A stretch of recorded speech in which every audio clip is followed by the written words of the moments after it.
முரசொலி வெளியிட்டுள்ள தலையங்கத்தில் காரைக்காலில் உரையாற்றிய உள்துறை அமைச்சர் அமித்ஷா வாய்க்கு வந்ததை அள்ளிவிட்டுள்ளார் என்றும் புதுச்சேரியில் இரட்டை என்ஜின் ஆட்சியால் வளர்ச்சி அதிகமாகி உள்ளது என்று அமித்ஷா சொன்னது முக்கியமான அல்வா என்றும் தெரிவித்துள்ளது. இதை கேட்டதும் புதுச்சேரி மக்களை விட மாநிலத்தின் முதலமைச்சர் ரங்கசாமிதான் அதிகம் சிரிக்கிறார். அப்படியா?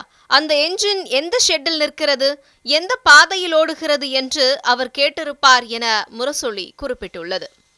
பிரதமர் நரேந்திர மோடி, புதுச்சேரி மாநில முதலமைச்சர் ரங்கசாமி ஆகிய இரட்டை என்ஜின் செயல்பாடுகள் பற்றி சொல்லவே நான் வந்திருக்கிறேன் என்ற பீடிகை போட்டு பொய் மூட்டைகளை அவிழ்த்திருக்கிறார் அமைச்சர் அமித்ஷா.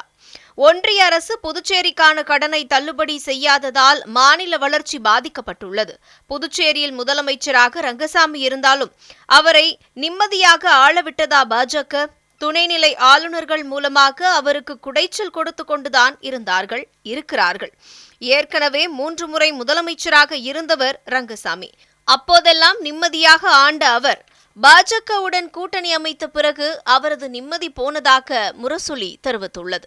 ஒன்றிய சுற்றுலாத்துறை அமைச்சர் கிஷன் ரெட்டிக்கு முன்பே நம்மால் முடிந்ததை நாம் செய்ய வேண்டும், விரைவாக செய்ய வேண்டும், ஆனால் நாம் எதற்கெடுத்தாலும் மத்திய அரசை கேட்க வேண்டும், மத்திய உள்துறை அமைச்சரிடம் கேட்க வேண்டும்.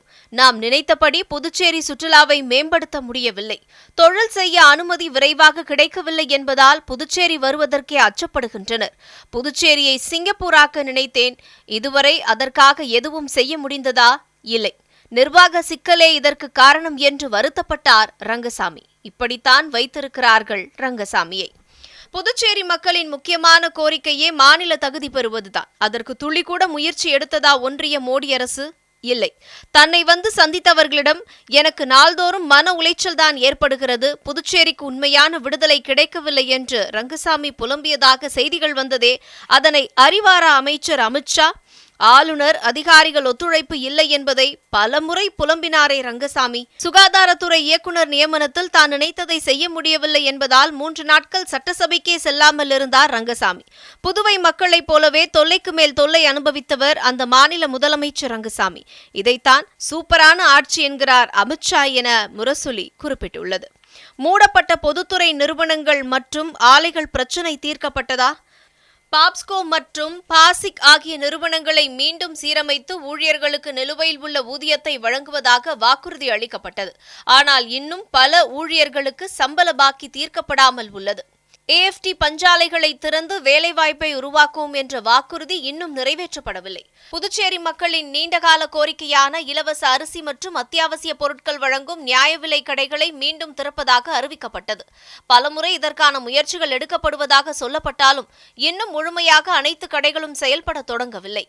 அரசு துறைகளில் உள்ள 10,000க்கும் மேற்பட்ட காலி பணியிடங்களை நிரப்புவதாக வாக்குறுதி அளிக்கப்பட்டது. சில துறைகளில் தேர்வுகள் நடந்தாலும் பெரும்பாலான இடங்கள் இன்னும் நிரப்பப்படாமல் இளைஞர்களிடையே அதிருப்தியை ஏற்படுத்தியுள்ளது. கூட்டுறவு சர்க்கரை ஆலைகளை மீண்டும் இயக்குவதில் தேக்கம் நிலவுகிறது. நீண்ட காலமாக நடத்தப்படாமல் உள்ள உள்ளாட்சி தேர்தலை நடத்துவோம் என்று சொல்லி ஆட்சிக்கு வந்தவர்கள் இதுவரை நடத்தவில்லை. மின்துறை தனியார்மயமாக்கப்படுவதை தடுப்போம் என்று கூறிவிட்டு தற்போது அதற்கான நடவடிக்கைகள் எடுக்கப்படுவது ஊழியர்கள் மற்றும் மக்களிடையே அதிருப்தியை ஏற்படுத்தியுள்ளதாக முரசொலி தெரிவித்துள்ளது. புதுச்சேரியில் சமீபத்தில் மருந்து கொள்முதல் மற்றும் விநியோகத்தில் நடந்ததாக கூறப்படும் முறைகேடுகள் பெரும் அரசியல் சர்ச்சையை ஏற்படுத்தியது. மருத்துவமனைகள் மற்றும் ஆரம்ப சுகாதார நிலையங்களுக்கு விநியோகிக்கப்பட்ட சில மருந்துகள் அவற்றின் காலாவதி தேதி முடிந்த பிறகும் நோயாளிகளுக்கு வழங்கப்பட்டதாக புகார்கள் எழுந்தன. மத்திய மருந்து தரக்கட்டுப்பாட்டு வாரியம் நடத்திய சோதனையில் புதுச்சேரி அரசு கொள்முதல் செய்த சில மருந்துகள் தரமற்றவை என வகைப்படுத்தப்பட்டன. அரசு மருத்துவமனைகளில் உயிர்காக்கும் மருந்துகள் மற்றும் அடிப்படை மருந்துகளுக்கு கடும் தட்டுப்பாடு நிலவுவதாக நோயாளிகள் தரப்பில் தொடர் புகார்கள் வந்தன. மருந்துகள் இருந்தும் அவை முறையாக விநியோகிக்கப்படவில்லை அல்லது கணக்கில் காட்டப்படவில்லை என்ற சந்தேகமும் எழுப்பப்பட்டது. இந்த விவகாரம் தொடர்பாக சட்டப்பேரவையில் திமுக உள்ளிட்ட எதிர்க்கட்சிகள் கேள்விகள் கேட்ட போதும் முறையான பதில் இல்லை. பணி நீக்கம் செய்யப்பட்ட தற்காலிக ஊழியர்களை காவல்துறையை ஏவி அடித்து கொலைவெறி தாக்குதல் நடத்தி அவர்கள் மீதே வழக்கு போட்டதுதான் NR பாஜக இரட்டை இன்ஜின் செயல்பாடு ஆகும். 9 வயது சிறுமி கடத்தப்பட்டு பாலியல் வன்முறைக்கு ஆளாக்கப்பட்டு கொலை செய்யப்பட்டு சில நாட்கள் கழித்து சடலமாக மீட்கப்பட்ட அவலத்தையும் மக்கள் மறக்கவில்லை. இரட்டை என்ஜின் என்பது புதுச்சேரியிலும் டப்பா என்ஜின் தான் என முரசொலி தனது தலையங்கத்தை நிறைவு செய்துள்ளது.